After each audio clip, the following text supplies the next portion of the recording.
A very good evening to all our viewers and welcome to tonight's edition of Primetime News coming to you live from our Newsfirst studios in Colombo. I'm Arundhati Mudannaika. Let's start off with a look at the stories making headlines this evening.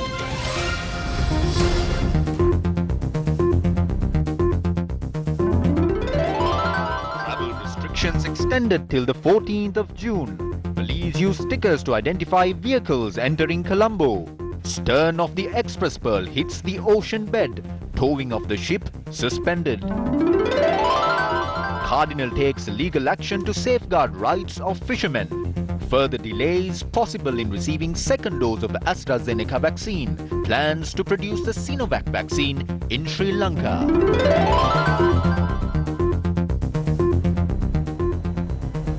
And now the story is in detail. Travel restrictions imposed across the island have been extended until the 14th of June. Army Commander General Shavendra Silva said that the travel restrictions will continue to be in effect until 4 a.m. on the 14th of June. Only those providing essential services will be allowed to leave their homes during this time period. The Express Pearl vessel that caught fire a few nautical miles off the Colombo port is sinking. Although the towing of the ship towards the deep sea began this morning, it was suspended after the stern of the vessel had touched the ocean floor. What is the status of the Express Pearl vessel? Andrew Leahy, the director for Southeast Asia of MTI Private Limited, representing the operators of the vessel, speaking to Newsfirst, said the ship's AFP portion is touching bottom at a depth of 21 meters. He said that the forward area of the vessel is still above sea level. Andrew Leahy added, smoke continues to emit out of cargo holds number 1 and 2.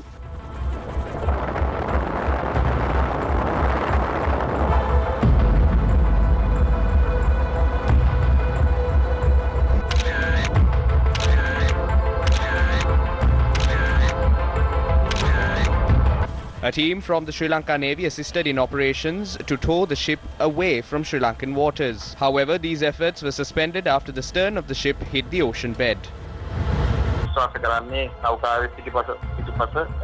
We believe that the water has filled the engine rooms at the stern of the ship. Because of that, the stern of the ship has sunk.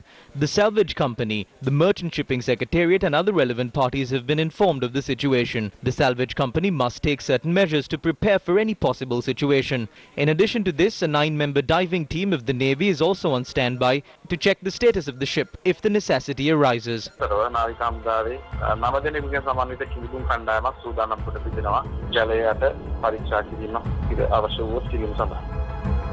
Will there be massive environmental damage if the ship sinks?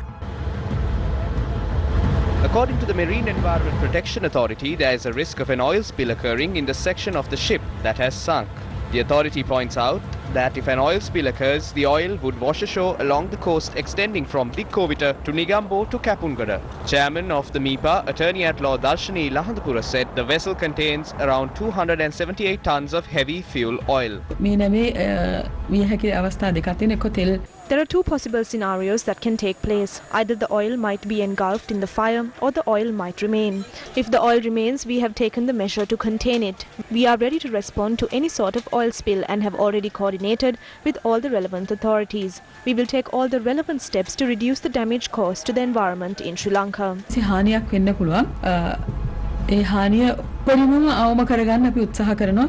The Samaraksha ship of the Coast Guard has been directed to the location of the distressed vessel to respond to a possible oil spill. The Samaraksha vessel is equipped with technology to manage a possible oil spill.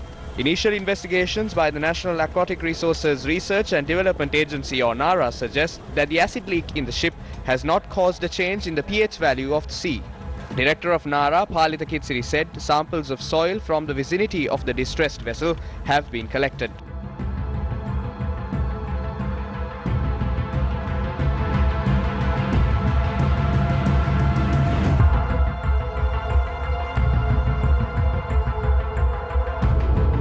හැබැයි අපි පැහැදිලිවම කියනවා මේ නව මොන තත්ත්වයේ ඇති වුණත් I must clearly state that despite the state of the vessel, as the government, we will take all necessary measures to claim compensation from all parties involved.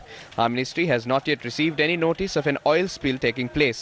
We inquired on the matter from the harbour master since this incident was first reported. If the vessel sinks, it will in no way obstruct the entry of any other vessel to our harbour. මාර්ගයට කිසිම අවහිරතාවයක් සිද්ධ වෙන්නේ නැති බවට තමයි ඔවුන් අපිට වාර්තා කරලා තියෙන්නේ. The Central Environment Authority is currently engaged in clean-up operation along the coastline in 5 districts of the country. යම් අපේ මූද ප්‍රදේශයේ මේ නැව ගිලී ගියොත් විශාල පරිසර හානියක් සිද්ධ වෙනවා. If the vessel sinks in our territorial waters, it will cause a massive environment damage. If the oil on board the vessel gets mixed with our seawater, it will result in exponential damage to our environment. It will not be easy to restore the environment to its previous state. We must first analyze as to how far the shipping company is liable for the damage caused. We have a responsibility to ensure that something of this magnitude does not reoccur. නැවත ඇති නොවෙන්න වග බලා ගැනීමේ වගකීම අපිට තියෙනවා. The government must take responsibility for this and reveal to the people the items that were on board this ship. Do not think that this is a large sum of compensation, because this incident has caused an even greater amount of damage to both our environment and the entire country. The children of our children will have to experience the adverse effects of this. This is one of the biggest affronts against our sea and the fishing community. The officials in charge will have to start thinking about remaining in their positions. කරපු ලොකුම ප්‍රබලම වැරද්ද කියන එක. ඒ නිසා බලධාරීන් දැන් හිතන්න වෙනවා තමන්ගේ තනතුරු ගැන. මේ විනාශයට වගකිය යුතු සියලු පාර්ශ්ව මේ නැව එන්න. People who are responsible for this are the people who permitted this ship to enter our ocean. People who allowed this ship to sink in our ocean, and people who did nothing when hazardous chemicals were mixed into our ocean that resulted in massive environmental destruction are the ones who should be arrested. Action must be taken against Rohit Abe Gunawardana, Nalaka Godaheva, the Ports Authority and environmental institutions. We will take legal action against all these parties. We would like to clearly state if there is any punishment we can give them within the Sri Lankan legal system, we will make sure to take every measure to punish them. මේ පුද්ගලයන්ට එරෙහිව අපි සිද්ධ කරනවා කියන එක පැහැදිලිව කියන්න කැමතියි. එතන වැරදි දෙකක් තියෙනවා. එකක් There are two blunders here. First, the shipping company has intentionally concealed information. If so, legal action should be instituted against the company. Secondly, the government has failed to ascertain the contents of the vessel which has entered our territorial waters. The entire government, including the relevant ministry and the subject minister, should be held accountable for failing to realize the threat this vessel posed. We should be ashamed of ourselves because those who govern the nation for 73 years have failed to develop a port which is 22nd in global maritime traffic and to equip it with the countermeasures to rescue a vessel in distress. ගැනීම සඳහා වෙච්ච පහසුකම් යාන්ත්‍රණයක් සකස් කරගන්න බැරි වීම. Politicians are saying that the vessel will sink and that there is a possibility of it exploding. They are releasing notices stating that it will be a catastrophe. The problem is that the president was not supposed to give the order to tow the vessel away from our maritime boundaries. If that happens, we will not be eligible to collect the compensation that is available. He should have ordered to remove the containers and the oil from the vessel. That was not the order which was given. Who is advising the president? There is an issue with the advisors. Are they the same people who gave advice regarding the new diamond? The president must follow the advice of specialists and engineers. However, he seems to be following the advice given by those who pocket commissions and from a certain pirate who is involved in floating armories. He is the person involved in the commission process. They are the ones who are giving this thoughtless advice regarding the matter.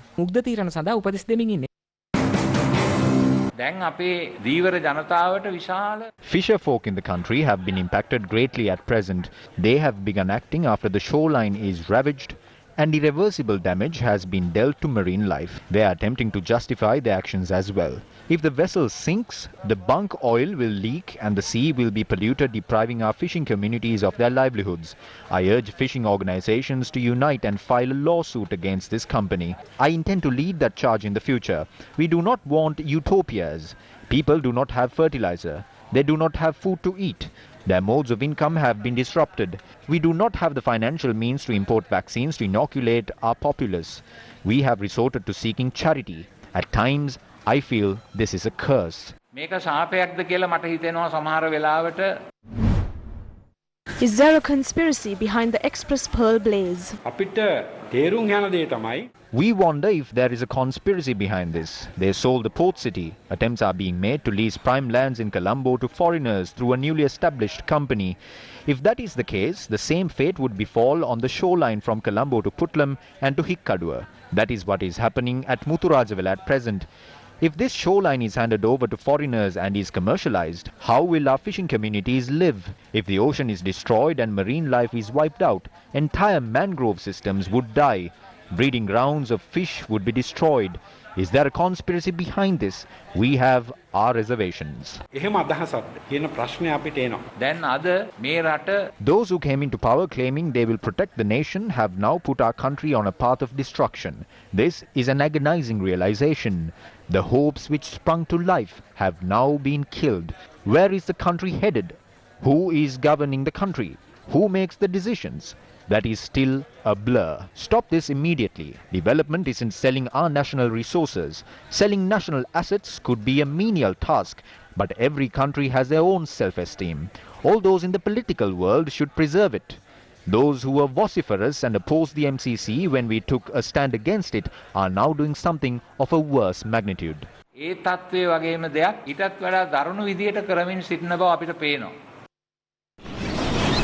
The ever-picturesque sea of Sri Lanka, an eye-catching spectacle, is a blessing to my nation.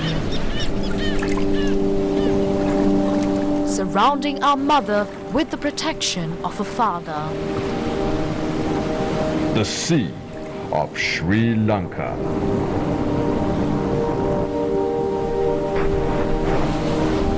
Bellboy's got you covered. Download Bellboy today to get all your household appliance fixing and repairs done.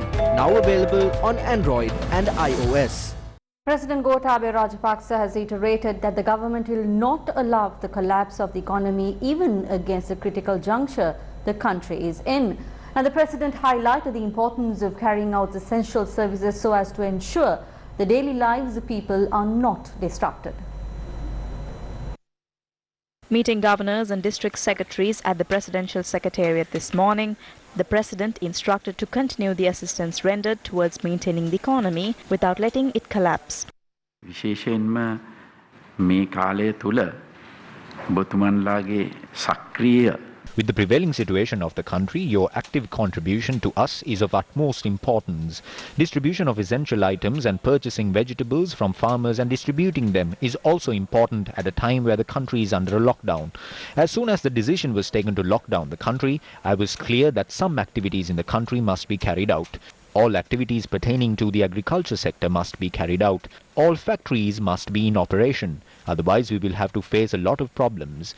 We instructed vendors to buy the produce of farmers, including vegetables and fruits, and the distribution process of those purchased items must be carried out expeditiously. We must not let the economic situation of the farmers collapse. If that is collapsed, the impact will be severe. ඉදිරියට යන්න ඕන. හන්ද එහෙම නැත්නම් ඒක කඩා වැටුනොත් ඒගොල්ලෝට විශාල පාඩුවක් වෙනවා. According to the official Twitter handle of Minister Namal Rajapaksa, the minister had chaired a meeting comprising chairmen of Pradeshya Sabhas, mayors and divisional commissioners today. The minister's tweet went on to note that a group including State Minister Shehan Semasinghe, Roshan Ranasinghe and MP Madhuravitanage were also present at the meeting. Now, many farmers who cultivated for the Yalla season are facing a severe lack of fertilizer and are left in a dire straits. Now, farmers said that they do not expect to yield a good harvest this season. Farmers in the Gotaimbara village under the Netolpiti Agrarian Service jurisdiction in Tangol are suffering due to the lack of fertilizer. The farmers here point out that around 78 acres of paddy cultivations and 7 acres of other crops are at risk of being destroyed. This land was first cultivated by pawning a coffin that was kept to bury a farmer. We obtained loans even from the Funeral Aid Society to cultivate these lands. We sowed the seeds a month ago, but now we do not have sufficient fertilizer. If our cultivations are destroyed, we won't even have a coffin to bury our bodies in. There is no point in getting this fertilizer later. We obtain loans to cultivate these lands. If these cultivations are destroyed, we will have no way to live. Vegetable farmers in Udaperuwa Bandarawera in the Badulla district are also facing a crisis due to a paucity of fertilizer. They are now saying that farmers will be paid a fair compensation. That will never happen. These are blatant lies. Farmers are helpless by now. In the future, farmers will die of starvation and not of COVID-19. These measures will hinder the food supply of the country. Meanwhile, the Collective to Protect the Rights of Tea Pluckers issued a warning at a media briefing convened in Matugama. If this fertilizer issue continues to go on like this, in another 6 months, tea production in the country will drop by 80%. No one can stop this. The Sri Lanka Agricultural Economics Association has written to President Gotabaya Rajapaksa sharing its insights on the proposed green socio-economic model and the agricultural sector. According to the SAEA, there is a grave risk in using imported organic fertilizer, which is likely to have seeds of weeds, pathogenic bacteria, fungi, nematodes, etc. Such organisms could cause disease outbreaks in crops, livestock and human society, leading to heavy economic losses. Imported organic fertilizer also poses a high risk of contaminating our soils and water resources. Once the pollutants enter our ecosystem and destroys it, recovering the damage is nearly impossible. Sri Lanka Agricultural Economics Association predicts massive economic losses due to potential yield losses in the absence of proper substitutes to chemical fertilizers and pesticides, with the implementation of the import ban on fertilizers and pesticides. They further note the immediate adverse impacts on food security, farm incomes, foreign exchange earnings and rural poverty can be detrimental. Meanwhile, the Soil Science Society of Sri Lanka yesterday stressed that the failure to follow proper procedures in the usage of organic fertilizer could lead to serious consequences. It is evident from the government's boasting of bringing in organic fertilizer that their aim is to distance the farmer from farming. Ministers of the government, the cabinet of ministers and state ministers, all these people say that they will bring organic fertilizer for the next harvesting season. We would like to tell the government, don't force farmers to take to the streets. Do not sell the lands of farmers to your aides for a pittance. The farmers need their produce. What is the government trying to do by giving the farmer a fertilizer that does not enhance the produce? What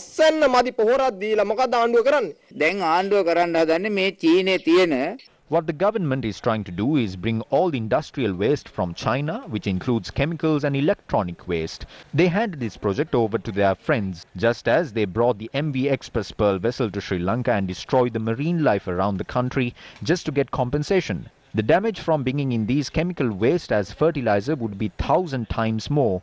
The entire agrarian lifestyle of the country would be destroyed by allowing all those chemical waste to be dumped here under the guise of compost fertilizer. The organic fertilizer should be produced with microorganisms found in Sri Lanka and not those that are found in China. What are these so-called experts doing? Can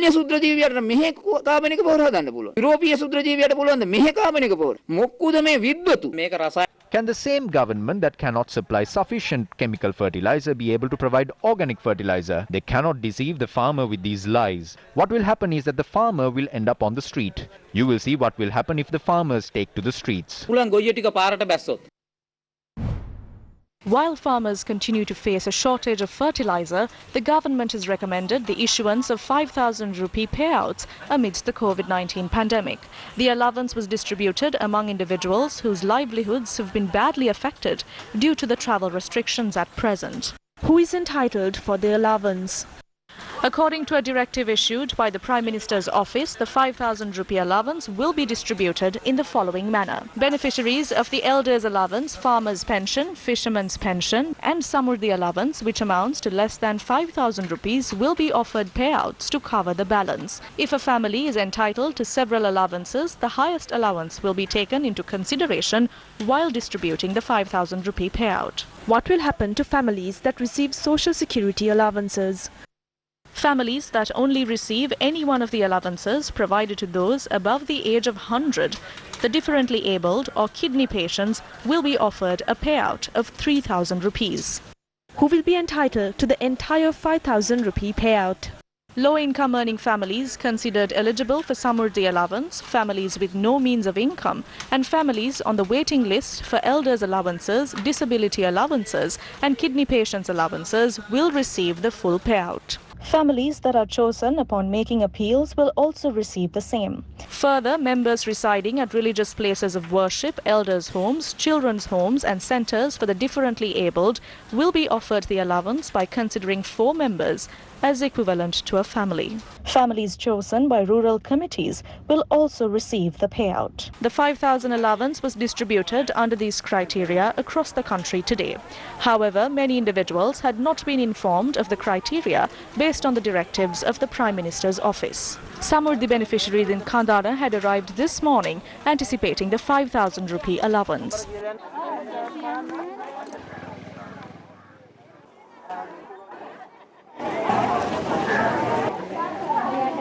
තේරුම් කරලා දීලා තමයි රුපියල් 5000 දෙන්නේ. ඉතින් හැම කෙනෙකුටම සමුද්‍රි ප්‍රතිලාභියෙකුට රුපියල් 5000 හිමි වෙනවා. ඒක ඒගොල්ලන්ගේ මොන විදියකින්වත් ඒක කපලා අරින්නේ නැහැ. නමුත් අර වැඩිහිටි දීමනාව ලබන පොරතුල ඒකනවල ඉන්න අයට එකම පුද්ගලයායි දීමනා තුනම ලබා ගන්නවා නම් මේක එක පැත්තකින් තමයි එක 5000යි හම්බ වෙන්නේ. ඔව් මේක මොකද මේ චක්‍රලේඛන ප්‍රශ්නයද මොකද්ද? ඒක මම දන්නේ මම රාජ්‍ය නිලධාරියෙකුත් නෙමෙයි මම චක්‍රලේඛනේ කියවලත් නැහැ. ඒක නිසා මම ඒ ගැන මොකුත් දන්නේ නැහැ. Individuals who gathered at the Samurdhi office in Hatton to collect the payout were instructed to return after being informed that it would be delivered to their homes. සමුද්‍රේ කියන්නේ ඒගොල්ලෝ ග්‍රාම සේක දෙන්නේ කියලා ග්‍රාම සේක කියන එයා දෙනවා කියලා සමුද්‍රේ නැතුව කොහොමද එක්කෙනෙක්වත් දෙන්නේ බලන්නකො අපි කියන්නේ ඉතින් එක්කෙනෙක්වත් නැහැ මාත්තු ඔබ ළමයි ඉගෙන ගන්නත් ඕන අපි කණ්ඩත් ඕන රස්සාවක් නැහැ. The 5,000 rupee allowance was distributed among Samurdhi beneficiaries in the Narahempita Grama Niladhari division today.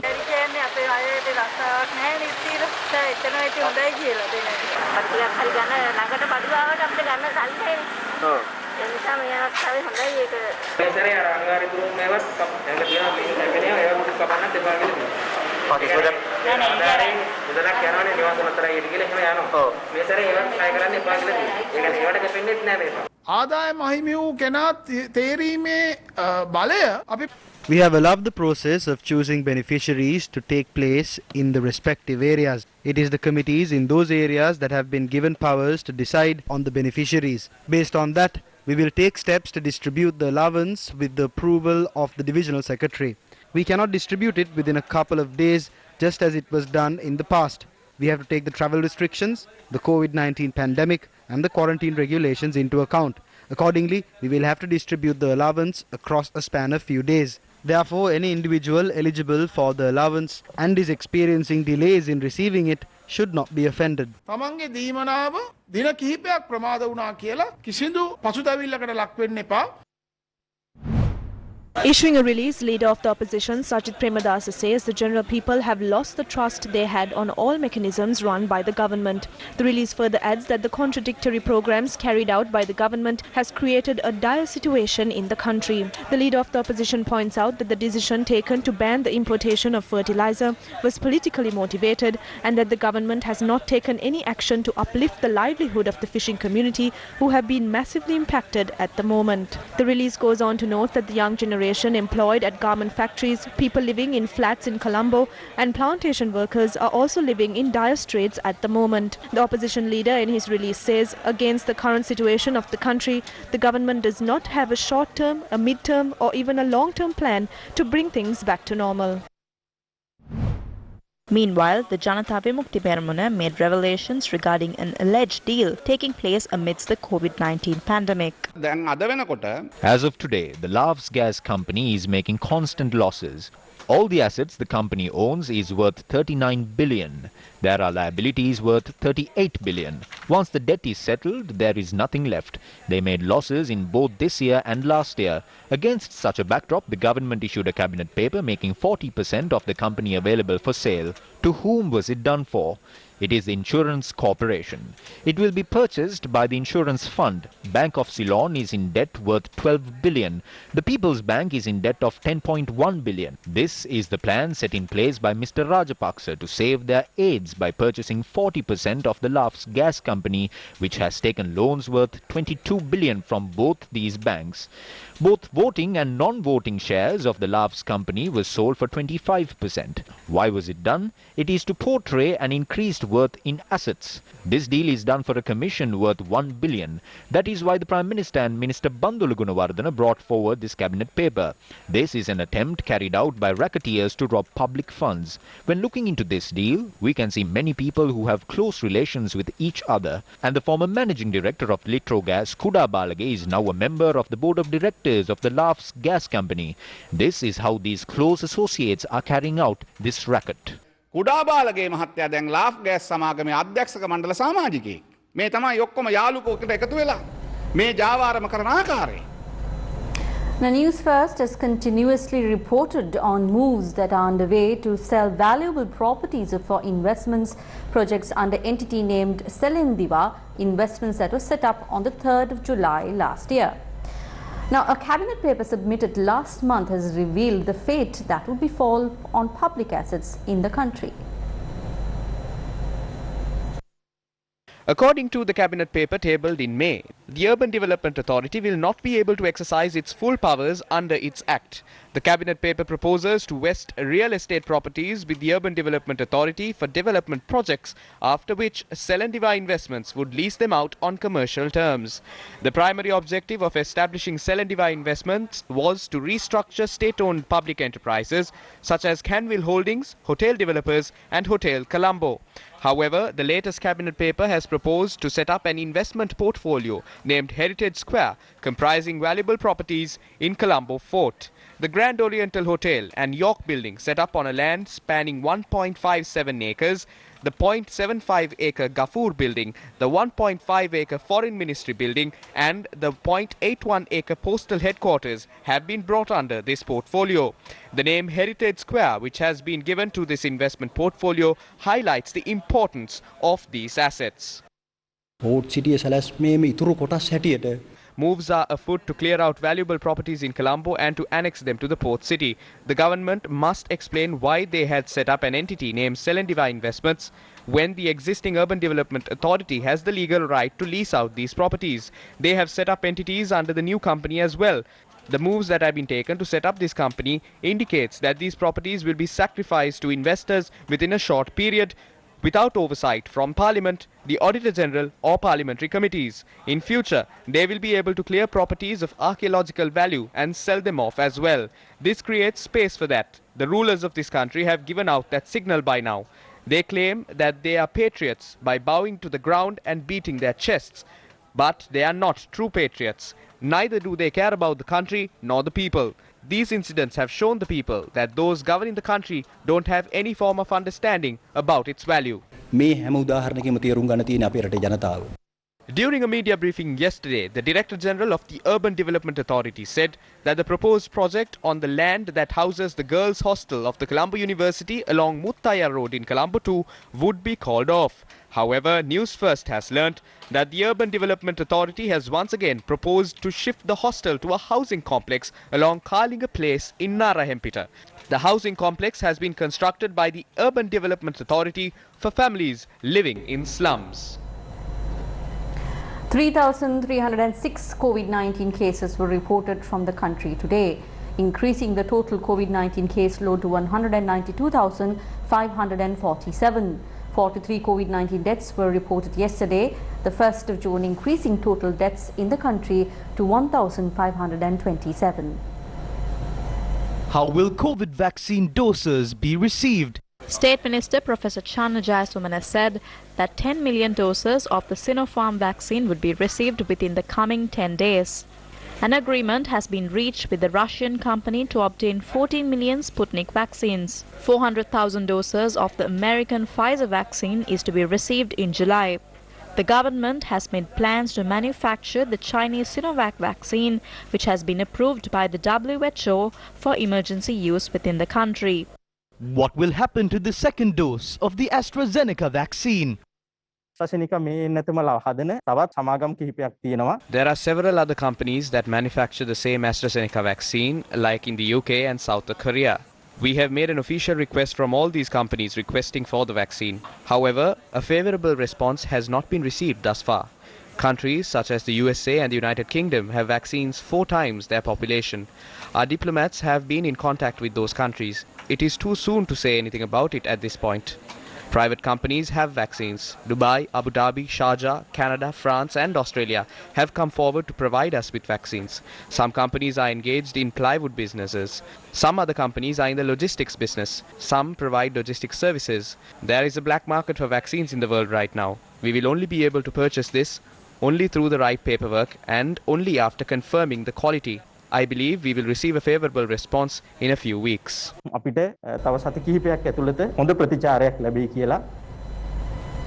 Heavy traffic was reported at entry points to the city of Colombo today despite travel restrictions being in place.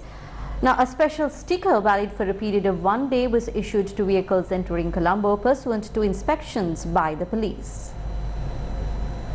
Media spokesperson of the police, DIG Ajit Rohana, said the special sticker was issued to vehicles entering Colombo from Gampaha, Panadura, Nugegoda, Mount Lavinia and Wattala. The method has been introduced to avoid instances where one vehicle is inspected multiple times at different roadblocks. People were severely inconvenienced as authorities did not have sufficient stickers to issue at the checkpoint opposite the Palyagoda police station along the Colombo-Kandy main road. Traffic flow along the Colombo-Kandy road was also disrupted as a result.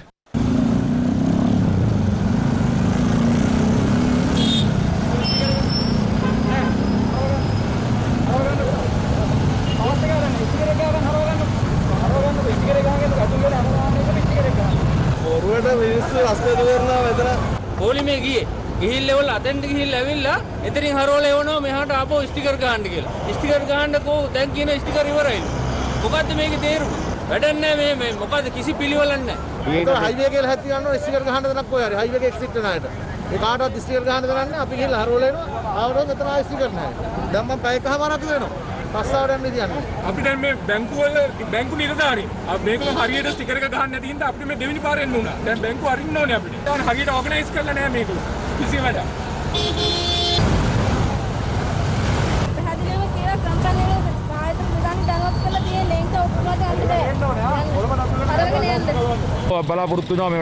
We intend to continue this process. We urge heads of institutions to only call to work those who are essential to carry out duties. Failing to do so would result in employees travelling to work in their private vehicles since public transport is unavailable at the moment.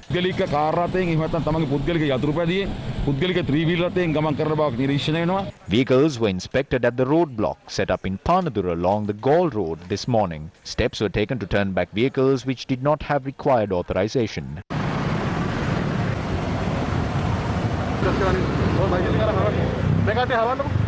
Vehicles were also inspected in close proximity to the Dehiwala flyover.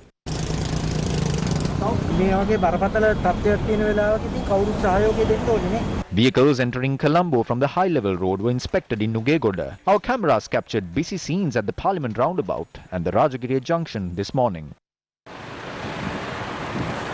හැමතැනම ලියුම් කිව්වම සේරම කොල කැලලක් කරන් පාරට බහිනවා. එතකොට මොකද වෙන්නේ? අත්‍යවශ්‍ය සේවාවට යන මිනිහටත් යන්න බාධාවක් වෙනවා. Heavy traffic was observed at the Ibbangula junction as well. Stickers were issued to vehicles at checkpoints set up at Mahara and Miriswata junctions along the Colombo-Kandy main road. Police took steps to turn back those who travelled without essential authorization. A wide discourse has arisen within society on a party which had taken place disregarding quarantine regulations and travel restrictions.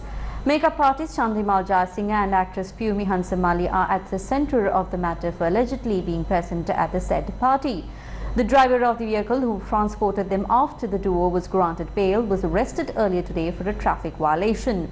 He was later released on a cash bail worth 12,500 rupees. The driver had been arrested by the Kesalwata police for making a U-turn on a pedestrian crossing opposite the Halsdorf Magistrates Court on the 31st of May.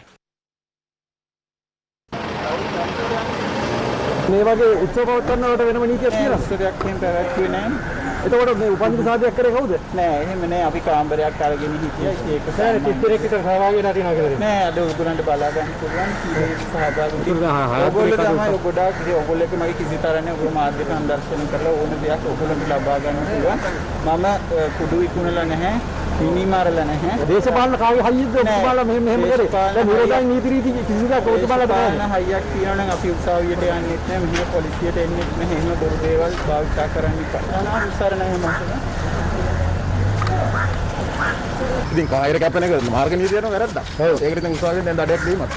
Subsequently, the driver has been released on a cash bail worth 12,500 rupees after being produced to court. 7 people who attended the party organised by makeup artist Chandimal Jaisinghe were arrested today, increasing the total number of arrests over the incident to 15. 13 of them were released on bail after being produced to the Hulsdorf Magistrates Court. They were later transported to the Fort Police to discuss the violation of quarantine regulations.